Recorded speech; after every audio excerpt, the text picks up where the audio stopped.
함께 나누실 말씀은 신약성경 고린도전서 1장 18절 한 절 말씀입니다. 신약성경 263페이지에 있습니다. 고린도전서 1장 18절 한 절 말씀입니다. 신약성경 263페이지에 있습니다. 우리 찾으셨으면 신약성경 263페이지 고린도전서 1장 18절 말씀을 한 목소리로 같이 읽겠습니다. 십자가의 도가 멸망하는 자들에게는 미련한 것이요 구원을 받는 우리에게는 하나님의 능력이라. 아멘. 우리 손을 들어 하나님 앞에 인사하겠습니다. 그리스도의 십자가를 붙듭시다. 좌우로 인사합시다. 오직 십자가만 붙듭시다. 예. 종려주일이 어떤 날이냐 하면 예수님께서 고난을 받기 위해 예루살렘 성에 입성하셨을 때 많은 사람들이 종려나무 가지를 흔들고 예수님을 맞이했다. 그래서 종려주일입니다. 종려주일부터 시작해서 우리는 이번 한 주간을 고난주간이라고 얘기하며 예수님의 고난에 동참할 겁니다. 왜 예수님의 고난에 우리가 동참해야 될까요? 예수님의 고난은 우리의 고난과 다르지 않기 때문에 그렇습니다. 예수님의 고난은 우리가 당해야 될 고난을 예수님이 당한 것이기 때문에 예수 믿는 모든 사람들은 예수님의 고난에 동참해야 될 의무가 있습니다. 그렇기 때문에 우리는 내일부터 특별 새벽기도회, 고난주간 특별 새벽기도회를 시작합니다. 이번 한 주간 동안 다른 금식하거나 그러실 필요는 없고요. 주님의 고난에 동참했으면 좋겠습니다. 혹시 새벽에 될 수 있으면 나오시고요. 못 나오시는 분들은 동영상을 올려놓을 테니까 여러분 시간 안에 편한 시간에 점심 먹고도 괜찮고요. 저녁 먹고도 괜찮고요. 편한 시간 안에 그 동영상을 보면서 주님이 오늘 어떤 일을 행하셨는가, 주님이 어떤 고난을 받으셨는가 짧은 동영상 보면서 참석하는 한 주간 됐으면 좋겠습니다. 이렇게 주님의 고난에 동참하기 시작하는 것이 바로 종려주일입니다. 종려주일의 방향은 어디로 달려갈까요? 바로 십자가입니다. 예수 믿는 사람들의 최고의 권위는 바로 십자가입니다. 오늘 그리스도의 십자가를 한번 나누어 보려고 합니다. 오늘 제가 설교하는 것은 2015년도 특별 새벽기도에 그리스도의 십자가라는 책의 제목으로 존 스토트 목사님께서 집필한 책을 중심으로 요약하고 또 부설해서 설교하려고 합니다. 아마 한번 들으셨음에도 불구하고 다 잊어버리실 줄로 믿고 제가 다시 한번 천천히 빠르게 요약하려고 합니다. 여러분, 왜 우리는 십자가를 붙드는 걸까요? 다른 영광스러운 마스코트가 다 있는데 왜 예수 믿는 사람들은 꼭 십자가를 짊어져야 하고 왜 꼭 십자가를 해야 될까요? 처음에 기독교가 생겼을 때 십자가가 아니었습니다. 여러분, 처음에 기독교가 생겼을 때는요, 생명의 면류관이라 그래서 월계관을 기독교의 표시로 썼을 때도 있었고, 또 비둘기처럼 성령이 임한다 그래서 여러분 문선명이 하는 신앙촌처럼 비둘기를 달아놓은 때도 있었습니다. 뿐만 아니라 여러분 익두스 아시죠? 물고기 모양 딱 그리는 거. 이 물고기 모양이 기독교를 대표하는 이야기이기도 했습니다. 그러나 시간이 지나가면서 기독교는요, 우리 예수 믿는 사람들은 우리의 대표가 십자가로 바뀌기 시작했습니다. 여러분, 이 십자가가 뭔데 왜 십자가로 바뀌었을까요? 그러면 이 십자가가 앞에 있는 월계관이나 생선 모양이나 또는 비둘기보다 더 위대한 걸까요? 그렇지 않습니다. 월계관이 훨씬 낫습니다. 월계관은 뭐냐 하면요, 올림픽에서 1등하면 지금은 금메달을 주지 않습니까? 그때는 영광의 월계관을 씌워줬습니다. 그러니 얼마나 월계관이 영광스럽겠습니까? 또 여러분, 생선 모양 익두스 이게 더 낫지 않겠습니까? 오병이어의 사건을 표현하고 153마리의 물고기를 표현하는 하나님의 기적을 표현하는 모습이니까 차라리 교회의 상징이 월계관이나 물고기 모양이나 또는 비둘기로 하면 얼마나 아름다울까요? 그러면 아마 여러분 교회 오실 때 십자가가 아니라 저 천정에 비둘기 달려 있을 겁니다. 그런데 왜 십자가를 했을까요? 여러분, 이 당시의 십자가는 잘 아시다시피 세상에서 최고로 힘든 최악의 사형틀이었습니다. 오늘날 사형제도가 진행되지 않은 지 오래됐습니다. 그러나 우리나라에서도 사형제도는 아직 헌법적으로 합법입니다. 여러분, 군에 있는 사람들은 총살을 시키고요. 또 민간인들은 교수형을 시킵니다. 그러나 아직까지 진행되지 않은 걸로 알고 있습니다. 중요한 것은 이 사형틀 중에 가장 잔인한 사형틀이 뭐가 있을까? 세계의 10대 사형 방법에 대해서 쭉 찾아보는데요. 그 중에 1등이 바로 이 십자가입니다. 이 십자가는 너무 잔인해서 당시에 로마 사람들은 절대로 십자가에 달면 안 된다라고 정의해 놓을 정도로, 이 헌법이란 로마법에 정의할 정도로 너무 잔인한 그런 사형틀입니다.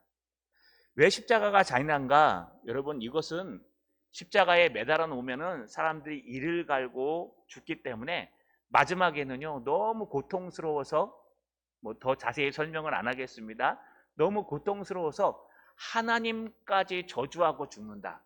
그래서 십자가에 달아 놓으면 틀림없이 지옥 간다. 하나님을 저주하고 죽으니까요. 그 정도로 무시무시한 사형틀이 바로 십자가입니다. 그런데 그 무시무시한 사형틀인 십자가를 우리는 오늘날 저 천정에다 달아놓고 우리 교회는 여기에 달지 않습니다. 우리 교단은. 왜냐하면 우상이 되면 안 되기 때문에요. 그러나 십자가 하면은 그리스도가 생각나고 십자가 하면 기독교가 생각나는데, 이것을 그대로 2024년 전 예수님이 태어난 로마 시대로 넘어가면요, 십자가 하면 사람들이 발발발 떱니다. 최고의 사형틀이기 때문에 그렇습니다. 그럼 왜 우리는 최고의 사형틀을 믿을까요? 가끔 목걸이 이렇게 십자가 하시는 분들 계시죠? 그 당시에로 돌아가서 목걸이 십자하고 다니시면 미친 사람이라고 합니다. 왜냐하면 오늘날 목걸이를 교수형 틀 아시죠? 이렇게 동그랗게 묶는 거, 그거 이렇게 달고 다니는 거예요.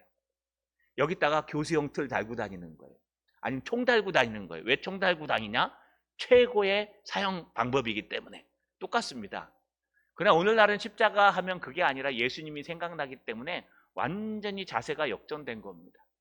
여러분, 그렇게 잔인한 십자가를 왜 꼭 우리는 믿어야 되고 십자가를 우리의 마스코트로 얘기해야 될까요? 왜냐하면요, 거기에 예수님께서 달려 죽으셨기 때문에 그렇습니다. 십자가는 아무 의미가 없습니다. 십자가 위에서 예수님께서 우리를 대신해서 달려 죽으셨기 때문에 예수님의 십자가를 생각하며 우리는 십자가를 오늘날 기독교의 마스코트, 기독교의 상징물로 사용하고 있는 겁니다. 그렇다면 이 십자가에 누가 예수님을 달았을까요? 누구 때문에 예수님이 십자가에 달리셨을까요? 존 스튜어트는 5명의 범인들을 이야기합니다. 첫 번째는요, 빌라도입니다. 사도신경 우리 오후에 강의하고 있죠, 부목사님이. 본디오 빌라도에게 고난을 받으사 십자가에 못 박혀 죽으시고, 사실 그 당시에 빌라도보다 더 악한 사람들이 대제사장이었고 유대인들이었고 사두개인들이 맞습니다. 그런데 왜 본디오 빌라도라고 얘기할까요? 역사성 때문에 그렇습니다. 본디오 빌라도라는 사람이 있었는데, 이 본디오 빌라도가 예수님 십자가에 달리실 때 사형을 언도한 유대 총독이었다. 그래서 이 예수의 사건은 이 땅에 나타난 신화나 거짓이 아니라 사실이다라는 걸 강조하기 위해서 본디오 빌라도를 넣은 겁니다. 중요한 것은 본디오 빌라도는요, 비겁했다는 겁니다. 분명히 예수님께서 사형 언도당할 만한 죄를 범하지 않으신 줄 알고 있었습니다. 성경에 보면 그의 부인도 와서 내가 어젯밤 꿈에 저분 때문에 너무 힘들었다. 저분은 죄가 없으니 놔주라고 얘기했습니다. 본인도 틀림없이 예수는 사형당할 만한 죄를 짓지 않은 걸 알고 있었습니다. 그렇다면 바른 법조인이라면, 바른 지도자라면 그거 아니다. 법대로 하면 틀렸다. 아무리 많은 사람들이 하자 그래도 아닌 건 아닌 것이다 라고 강하게 얘기할 수 있는 게 법이요, 진리인데, 빌라도는 그렇지 않았습니다.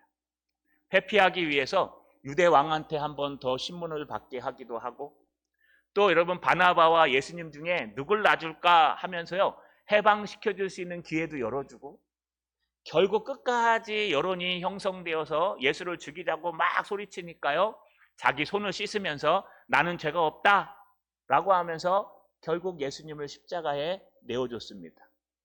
어떻게 비겁할까요?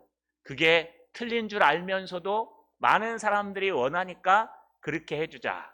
빌라도가 결정적으로 꺾인 이유가 있습니다. 빌라도도 처음에는요, 사형언도 안 하려고 했습니다. 그런데 사람들이 그의 출세 가도에 물을 껴줬습니다. 당신이 예수를 십자가에 내어주지 않으면 저 가이사의 충신이 아닙니다. 여러분, 유다 총독으로 온 사람들은 진급이 빨랐습니다. 그래서 우리 요즘 호봉수 할 때 공무원들 지방에 내려가서 섬에 들어가면 2호봉씩 올라가죠. 옛날에도 똑같았습니다. 원로원이 되기 위해서, 국회라는 원로에 진출하기 위해서는 총독을 거쳐야 되는데, 이 총독은요, 가면은 지방 또 힘든 데 가면 갈수록 훨씬 빨리 진급합니다. 그래서 어떻게 보면 유대의 총독으로 온 것은 이 빌라도의 출세 가도에 아주 지름길이었습니다. 단 총독들이 제일 걱정해야 될 건 뭐냐? 밀란입니다. 반란이나 밀란이 일어나거나 또는 총독들이 그 지역 사람들을 데리고 여러분 역적으로 반역할 때가 있습니다. 바로 이 부분을 조심해야 됩니다. 여기에 걸리면요, 그 자리에서 죽거나 잘려버립니다. 그러니 빌라도는요, 지금 출세 가도를 달리고 있는데 유대인들이 반란을 일으키면서 뭐라 그래요? 당신이 예수를 십자가에 내어주지 않으면 당신은 가이사의 충신이 아닙니다. 너 앞길 딱 막힐 거야. 너 이거 사형제도 선포하지 않으면 네 앞길은 끝났어. 너는 가이사의 충신이 아니라 반역자야 라고 하는 순간 빌라도는 고민하는 겁니다. 내가 정말 죄 없는 예수를 십자가에 달려 죽이게 하고 그냥 선포 한번 눈 감고 찔끔 감고 해주고 나는 영원히 출세가도로 달려갈 것이냐, 아니면 바름과 올바름을 붙들고 진리를 붙들고 예수에 언도하지 않고 나는 여기서 반란을 일으켜 그것 때문에 무너진 내 출세의 반역자가 될 것이냐.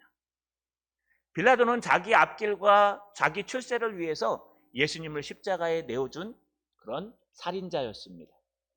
두 번째 예수님을 십자가에 못 박은 사람들은요, 제사장과 바리새인들이었습니다.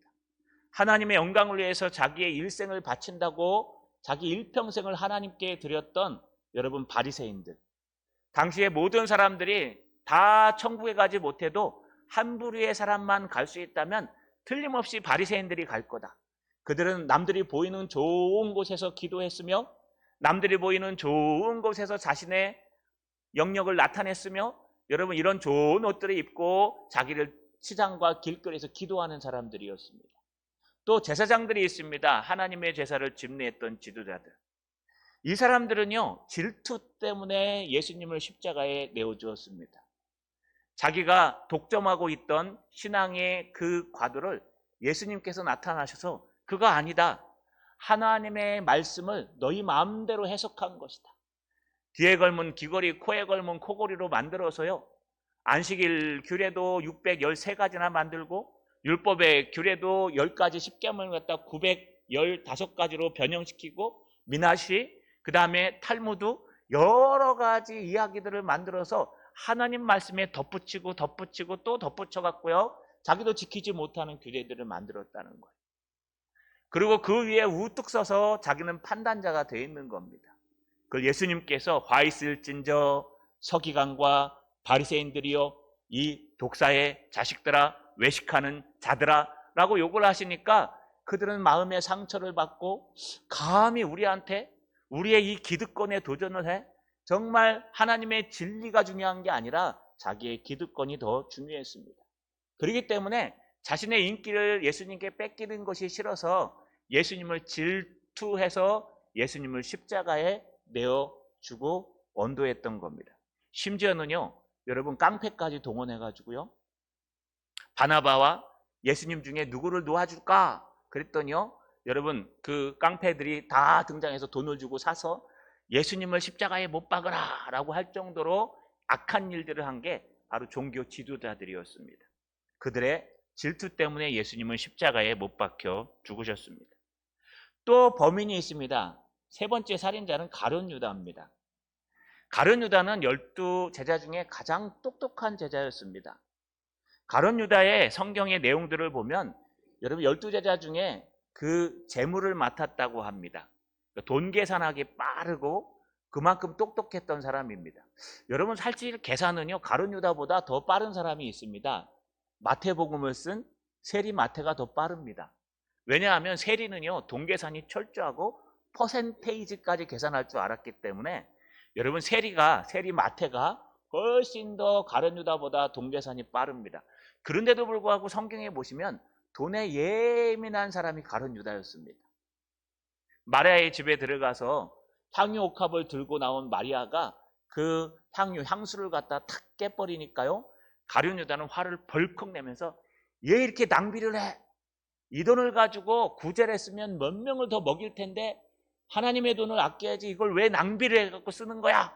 라고 따졌습니다. 근데 사실 그 따지는 목적이 정말 돈이 아까워서 따진 게 아니라 자기가 그걸 착복하려고 그랬는데 착복하지 못하는 바람에 따졌다고 성경은 기록합니다.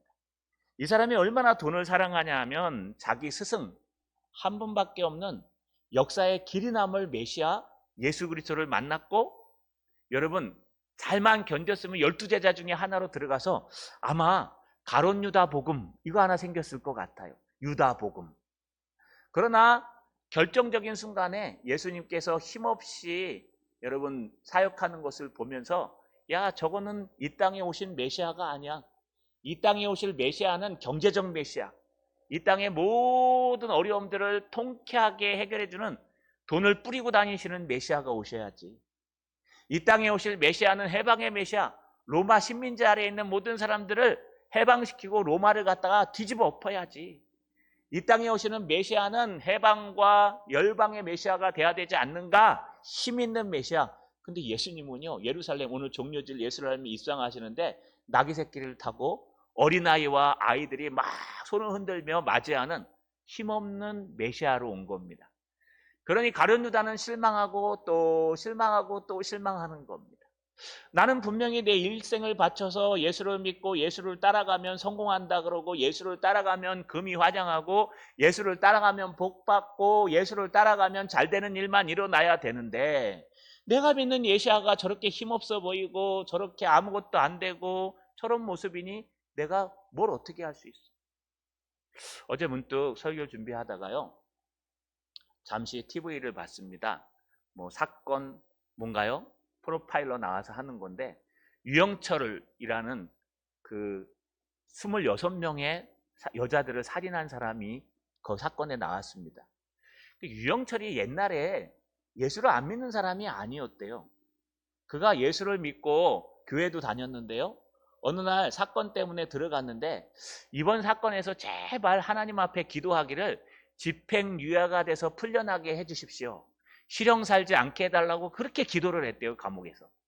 재판 중에.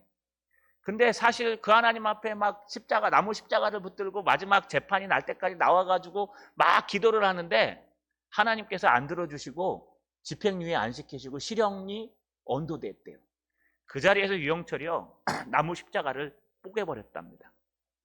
하나님은 죽었다. 하나님은 없다. 니체의 말이 사실이다. 나는 하나님을 안 믿는다. 하나님을 믿으니 나를 믿겠다. 그래놓고 잔인한 인간이 되었습니다. 하나님이 안 계실까요? 하나님은 왜 집행유예 한 번만 해주셨으면 유영철이라는 살인마가 태어나지 않았을 텐데 왜 하나님은 그 집행유예 하나 언도하는 것도 힘이 없어서 못했을까요? 그게 아니죠. 그 프로파일러가 얘기하기를 그는 그때 집행유예 해줬어도 더 많은 악을 행했을 것이다. 그렇기 때문에 그건 잘못된 기도다. 여러분 마찬가지입니다. 예수를 믿으면 가룟 유다처럼 형통할 것 같고 예수를 믿으면 돈이 막 생길 것 같고 예수를 믿으면 내 앞에 꽃길만 있을 것 같은데 그렇지 않습니다. 예수를 믿으면 내가 더 겸손해져야 되고 예수를 믿으면 나보다 하나님이 더 높아져야 되고 예수를 믿으면 내 것을 다 내려놓고 하나님 한 분만을 바라보는 그 기쁨을 누리는 것이지 이 땅에서 잘되고 형통한 것은 두 번째 단계입니다. 가룟 유다가 바로 돈 때문에 예수를 믿은 사람이었습니다. 거기 가룟 유다는요 예수님을 은 30에 팔아 넘겼습니다. 그리고 그는 나중에 십자가에 죽은 예수님을 생각하면서 자살했습니다. 여러분 이렇게 본디오 빌라도 제사장 가룟 유다의 탐욕 이런 것들만 예수님이 십자가에 죽으셨을까요? 아니요. 예수님을 십자가에 달린 여러분, 이 네 번째 범인은 저와 여러분입니다. 예수님은 십자가에 왜 달리셨을까요? 우리의 죄를 대신해서 십자가에 달리셨습니다. 때로는 우리도 빌라도처럼 여러분 성공욕, 비겁함 때문에 예수님을 십자가에 달기도 합니다. 때로는 제사장들처럼 질투 때문에 예수님을 십자가에 달기도 합니다. 때로는 가룟 유다처럼 여러분 탐욕 때문에 예수님을 십자가에 달기도 합니다. 그러나 가장 중요한 것은 저와 여러분이 알고 지은, 모르고 지은 그 죄 때문에 예수님은 오고 오는 모든 세대에 인류를 구원하기 위해서 십자가에 달려 죽으셨다는 겁니다. 우리가 범인입니다. 저와 여러분이 예수님을 십자가에 단 범인들입니다. 우리 남 탓할 게 아니라 우리를 돌아보셔야 됩니다.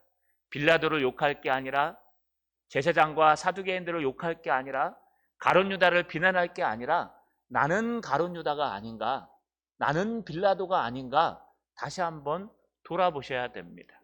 이렇게 예수님의 십자가를 보면 여러분 두 가지가 생각나셔야 됩니다. 첫 번째는 우리의 죄가 얼마나 큰 죄기에 예수님이 저렇게 잔인한 십자가에 달려 죽으셔야 했을까. 두 번째는 주님이 얼마나 사랑하시면 하나님께서 자기의 하나밖에 없는 외아들 예수 그리스도를 우리를 대신해서 십자가에 달려 죽이시기까지 했을까. 십자가를 딱 보시면요, 첫 번째 우리의 죄에 대해서 두려움이 생겨야 됩니다. 십자가를 딱 보시면요, 하나님이 우리를 얼마나 지독히 사랑하시는지 느껴져야 됩니다. 이게 십자가의 본질이요 핵심입니다. 그 눈으로 보면은요, 여러분 첫 번째 봐야 될 게 바로 우리는 죄인이라는 걸 깨달아야 됩니다. 죄가 있으면요 소망이 없습니다. 왜냐하면 죄는 우리의 눈을 막습니다. 우리의 눈이 세 개 있다 그랬죠. 오른쪽 눈, 왼쪽 눈, 마음의 눈. 이 마음은요 죄라는 것으로 인해서 오염되고 타락되어 있기 때문에 죄가 있는 이상 이 절대로 마음의 눈으로 하나님을 볼 수가 없습니다. 여러분 구원받고 예수 믿고 구원받지 않은 사람들이 자연을 보면서 야, 참 아름다워라. 주님의 세계는 저 솔로몬의 옷보다 더 고운 백합화. 이 찬양이 불러질까요? 여러분 예수 믿기 전부터 이런 찬양이 불러졌습니까? 아주 아름다운 곳에 한번 가보셨습니까? 진해 군항제가 요즘 벚꽃 없는 군항제가 됐답니다. 개화시기가 너무 추워가지고 한 주 늦어져가지고요. 다음 주나 돼야 벚꽃이 활짝 완개할 텐데 한 주 빠르게 하는 바람에 지금 군항제에 벚꽃이 없답니다. 벚꽃이 일부분만 피어 있고 그래서 우리는 고난주간 끝나고 다음 주쯤 가면은 벚꽃이 활짝 필 것 같아요. 제가 언제 한번 창원시에 얘기를 하려고요. 고난주간 좀 피해서 하라고. 어떻게 고난주간이랑 딱 맞춰갖고 벚꽃 노래 해가지고 우리 성도들이 벚꽃 구경 갔다가 가슴 찔리도록 그렇게 만드시는지. 한 주 딱 늦춰서 하면 하나님이 알아서 거기에 딱 맞춰갖고 피워주시겠죠? 또 안 피면 제가 잘못입니다. 어찌됐든 꽃이 없습니다. 진달래도 피고 벚꽃도 피고 여러분 그런 데 가시면 어떤 생각이 드세요? 야, 사람이 잘 만들었다 이런 생각 드십니까? 아니죠? 야, 정말 아름답다. 이렇게 아름다운 꽃을 누가 만드셨을까? 하나님이 만드셨을 것이다. 자연의 아름다움을 보시면요, 참 아름다워라 주님의 세계는 저 솔로몬의 옷보다 더 고운 백합화 라면서 여러분 찬양이 나오지 않습니까? 이거 언제 나오는지 아십니까? 여러분 우리가 죄인이요, 우리가 죄인이기 때문에 하나님이 필요하다는 걸 알고 하나님을 만나야 우리의 마음의 눈이 열려서 하나님이 보이는 거예요. 자연을 보아도 하나님의 은혜요, 사람들의 생활을 보아도 하나님의 은혜요, 심지어 악한 사람들을 보아도 하나님의 은혜가 나옵니다. 마음의 문이 열리고 마음의 문이 활짝 열리면 그렇습니다. 왜냐하면요 주님은 거룩하시기 때문에 죄에 대해서 진노하십니다. 여러분 우리 하나님께서요 막 사랑이 많으시고 은혜가 풍성하시고 오래 참으시고 가능합니다. 그러나 우리 하나님이 진노하고 분노하는 게 하나 있는데 그게 뭐냐면 우리의 죄악입니다. 우리가 범죄하고 그 악한 죄로 말미암아 여러분 책임도 지지 않고 심각하게 타락하고 거짓된 책임으로 살아가고 거룩함이 없는 욕망만 가지고 있으면 하나님께서 분노하신다는 거예요. 우리 하나님은 감정이 있으세요, 여러분. 우리 하나님은요, 슬퍼서 울기도 하시고 분노하시고 하시고 한탄하시기도 합니다. 이게 우리 인간의 감정이 아니라 하나님이 우리에게 주신 감정이에요. 우리 하나님은 기뻐 뛰놀며 행복하며 잠잠히 기뻐하시며 여러분 행복해 하시는 하나님도 있어요. 우리 하나님은 감정이 있으신데 우리는 자꾸 하나님이 감정 없는 신으로 만들어버려요. 여러분이 십자가를 붙들고 하루하루 말씀대로 살아가며 꼭 참고 인내하고 이겨내고 성품이 변화되고 있으면 우리 하나님 막 기뻐서 날뛰십니다. 내가 너를 잠잠히 기뻐한다고 성부 하나님이 말씀하셨어요. 그런데 우리 하나님은요, 우리가 막 잘못된 길로 가고 우리의 욕심만 부리고 우리 욕심을 위해서 살아가면은요 분노하십니다. 슬퍼하시고요. 예수님도 때로는 울기도 하셨다고 성경에 찬송에 있지 않습니까?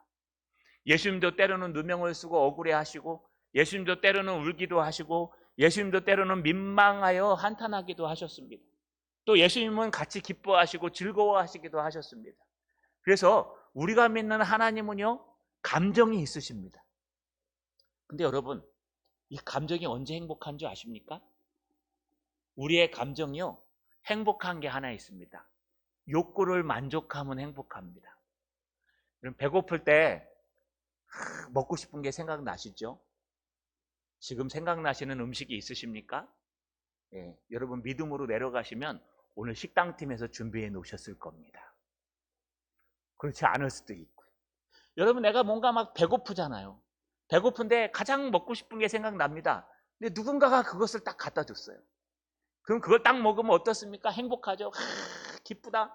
그래서 심지어 이런 말도 합니다. 지금 죽어도 여한이 없다. 왜냐하면 욕구, 먹는 것의 욕구를 충족했기 때문에 그래요. 권력욕도 마찬가지예요. 여러분 내가 지금 열심히 공부해갖고 하버드 대학에 합격하는 거 1등으로 그걸 놓고 막 기도합니다. 막 열심히 공부합니다. 드디어 시험 쳐서 미국 하버드 대학에 1등으로 합격했어요. 그럼 그때 그 기쁨 엄청나지 않습니까? 여러분 그때 어떻게 합니까? 지금 죽어도 여한이 없다. 이 기쁨은 교만일까요? 아니요. 하나님이 우리에게 주신 욕망에 대한 기쁨이에요. 그런데 이 기쁨이 하나님께도 있습니다. 여러분 하나님의 기쁨은 무슨 기쁨일까요? 하나님의 기쁨은 우리 피조물들이 하나님의 백성들이 하나님의 뜻대로 살며 하나님 앞에 영광 돌릴 때 주님은 만족하시고 기뻐하신다는 거예요.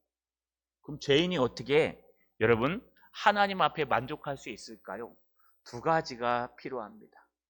하나는 속죄고 하나는 대속입니다. 이게 성경에 나오는 용어가 아니라 좀 낯설긴 하지만 한번 들어보십시오. 죄인이기 때문에 하나님은 우리의 모습을 보면 진노하십니다. 미운 털 박힌 아이가요 하면 이쁜 짓이 이쁜 짓으로 보이십니까? 잘 안 보이시죠? 아주 못된 게 와가지고요 막 아부해도 미어 터지겠죠? 여러분 그런 모습과 똑같아요. 근본이 바뀌지 않고 죄인이면요 아무리 좋은 일을 하고 아무리 의로운 일을 해도 하나님 보시기에 그것은 슬프고 괴롭고 지옥불에 떨어질 수밖에 없는 불쌍한 인간일 뿐입니다. 그렇기 때문에 죄의 문제를 해결하지 않으면 아무리 열심히 살고 아무리 바르게 살고 아무리 깨끗하게 몸부림치게 살아도 주님이 보시기에는 만족할 수 없는 사람입니다. 그렇기 때문에 그 사람에게 필요한 건 바로 속죄예요. 내 죄에 대해서 용서함 받는, 죄의 값을 치르는 속죄. 여러분 죄의 값을 어떻게 치렀습니까? 유대인들은요 이 죄를 주님이 생각나게 하기 위해서 어린 양을 바쳤습니다. 예배를 안 드리고 제사를 지냈는데 제사들 지낼 때 와가지고요 그 제사장 앞에서 양의 피를 보면서 내 죄가 저렇게 무서운 것이구나 라를 발견하고 그 양의 각을 뜨고 죽는 것을 보면서 내가 다시는 범죄하면 안 되겠구나, 내 죄를 깨닫고 그 양의 피로 말미암아 내 죄를 잠시 속했습니다. 이게 속죄제입니다. 속죄라는 것은 내가 죄인임을 깨닫고 거기에 대한 대가를 지불하는 거예요. 내가 범죄함을 깨닫고요, 나의 범죄에 합당한 일을, 합당한 가격을 매겨주세요 하면서 실토하고 그 범죄에 대한 대가를 받는 거예요. 그런데 중요한 것은요, 이 속죄를 어떻게 받을까요? 우리의 힘으로는 받을 수 없습니다. 오직 예수 그리스도의 피가 필요합니다. 피가 죄를 속한다고 얘기했기 때문에 누군가 피를 흘려야 속죄할 수 있습니다. 그런데 예수님께서 우리 스스로 할 수 없는 걸 아시고 대속이란 걸 하셨어요. 속죄는 우리 죄를 갖다 여러분 대가를 지불하고 속죄하는 건데, 대속은 뭐냐? 대신 속죄해 주는 겁니다. 누가요? 예수님께서. 예수님께서 너의 힘으로는 절대로 너의 죄악을 용서받을 수 없으니 하나밖에 없는 예수께서 이 땅에 인간으로 내려오셔서, 인간인 네가 범죄한 걸 내가 대신 십자가에서 죽어줄게. 인간인 네가 범죄해서 너는 도저히 가망성이 없는데 내가 너를 대신해서 십자가에 달려 죽음으로 말미암아 누구든지 나를 믿는 사람은 다 용서함을 받을 수 있을 것이다. 이게 바로 대속입니다. 이 속죄와 대속이 어디에서 이루어졌습니까? 십자가에서 이루어졌습니다. 십자가는 우리의 속죄와 대속의 산물입니다. 십자가는 여러분 절대로 행복하고 좋은 그런 물건이 아닙니다. 앞에서 말씀드렸듯이 차라리 기독교를 월계관이나 물고기 모양이나 비둘기처럼 해놨으면 얼마나 좋았을까요? 지나가는 사람들이 쳐다보고요, 야, 비둘기네, 아름답네, 쟤네는 왜 비둘기를 낳대? 그러면 여러분, 성령이 비둘기처럼 임하기 때문에 그렇다. 이 월계관이네, 저렇게 월계관을 낳대? 우리가 죽으면 천국에서 생명의 면류관을 받기 때문에 그렇다. 너 예수 믿으면 저거 받아. 얼마나 전도하기 편할까요? 아니요, 물고기 모양을 딱 갖다 놓으면요, 야, 저 물고기네, 왜 쟤네는 물고기가 마스코트야? 그러면요, 야, 떡 5개와 물고기 2마리로 5,000명을 먹였대. 너 예수 믿으면 저런 기억이 나타나. 기적이. 저 물고기가 5,000명을 먹일 수 있는 물고기가 돼. 아니, 물고기를 못 잡아갖고 제자들이 가서 그물을 던졌더니 그물이 찢어질 정도로 잡히고 153마리나 잡혔대. 여러분, 갈릴리 호수에서 이따만한 물고기가 153마리면 엄청난 겁니다. 조그만 배에 가득 차고 2대가 가득 차야 됩니다. 이런 기적의 예수님을 믿는다라고 표현했을 텐데, 우리는 뭘 믿는다고요? 십자가를 믿습니다. 근데 유리합니다. 쟤네는 왜 십자가를 저렇게 달아놨대? 저 십자가는 옛날에 사형틀인데 아주 잔인한 사형틀이야. 그런데 저기에 우리를 대신해서 예수님께서 십자가에 달려 죽으셨기 때문에 저 십자가를 달아 놓은 거야. 그래서 누구든지 자기 죄를 깨닫고 예수님께 나오면 저 십자가에 달려 죽으신 예수님의 피가 나를 속죄하고 내 모든 죄를 대신해서 용서해 주신다. 그래서 천국 가게 하시기 때문에 우리가 십자가를, 예수를 믿는 거야 라고 말하는 겁니다. 말씀을 마치겠습니다. 여러분, 오늘 종려주일입니다. 이번 한 주간 우리는 주님의 고난에 여러 가지 모양으로 동참합시다. 특별히 우리 내일부터 하루하루 주님께서 어떤 여정을 하셨는지 따라가면서 새벽에 설교할 예정입니다. 참석하셔서 또는 동영상을 보시면서 주님의 십자가에 동참하시고, 다른 것보다 예수님의 십자가가 어떤 의미인지 꼭 기억하시는 고난주간 되시기를 주님의 이름으로 축원합니다. 전능하신 하나님, 고맙고 감사합니다. 주님의 십자가를 바라보길 소망합니다. 다른 것도 아니라 십자가를 바라볼 때마다 우리가 얼마나 죄인이며 주님의 속죄와 대속이 필요한 인간인지 깨닫게 하옵소서.